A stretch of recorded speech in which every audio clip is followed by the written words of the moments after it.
आज का पहला पाठ कुरिन्थियों के नाम संत पौलुस का पहला पत्र, अध्याय 2 पद संख्या 1 से 5। मैंने आप लोगों को क्रूस पर आरोपित मसीह का संदेश दिया।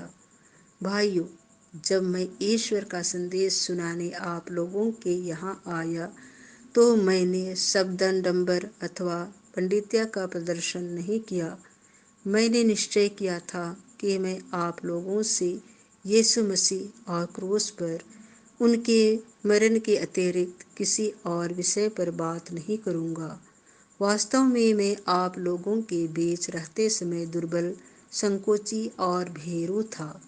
मेरे प्रवचन तथा मेरे संदेश में विद्वतापूर्ण शब्दों का आक्रमण नहीं, बल्कि आत्मा की शक्ति थी, जिससे आप लोगों का विश्वास मानवीय प्रज्ञा पर नहीं, बल्कि ईश्वर की शक्ति पर आधारित हो। संत लूकास के अनुसार पवित्र सुसमाचार, अध्याय 4 पद संख्या 16 से 30। उसने मुझे दरिद्रों को सुसमाचार सुनाने भेजा है। अपनी मातृभूमि में नबी का स्वागत नहीं होता। यीशु नाजरेत आए, जहां उनका पालन पोषण हुआ था। विश्राम के दिन वह अपनी आदत के अनुसार सभागृह गए। वह पढ़ने के लिए उठ खड़े हुए और उन्हें नबी इसायास की पुस्तक दी गई। पुस्तक खोलकर यीशु ने वह स्थान निकाला जहां लिखा है, प्रभु का आत्मा मुझ पर छाया रहता है, क्योंकि उसने मेरा अभिषेक किया है।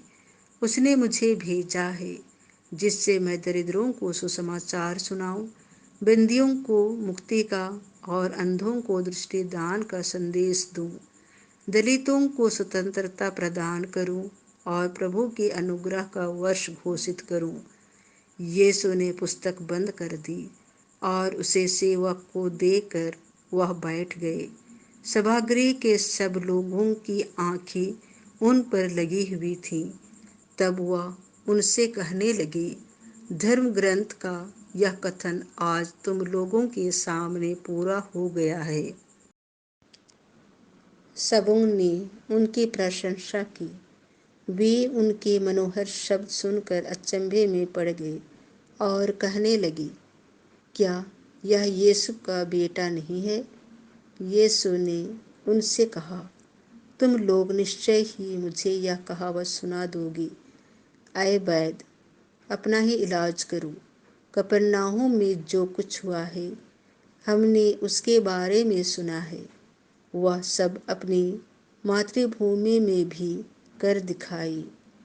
फिर यीशु ने कहा, मैं तुमसे कह देता हूँ, अपनी मातृभूमि में नबी का स्वागत नहीं होता।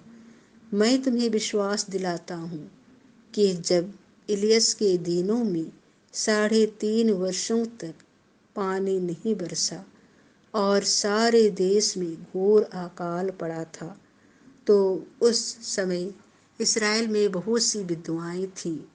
फिर भी इलियस उनमें से किसी के पास नहीं भेजा गया। वह सीदोन के सरपेता की एक विधवा के पास ही भेजा गया था। और नबी एलियस के दिनों में इस्राएल में बहुत से कोढ़ी थे। फिर भी उनमें से कोई नहीं, बल्कि सीरी नामक ही निरोग किया गया था। यह सुनकर सभागृह के सब लोग बहुत क्रोध हो गए। वे उठ खड़े हुए और उन्होंने यीशु को नगर से बाहर निकाल दिया। जिस पहाड़ी पर उनका नगर बसा हुआ था, वे यीशु को उसकी चोटी तक ले गए ताकि उन्हें नीचे गिरा दे, परंतु वह उनके बीच से निकलकर चले गए।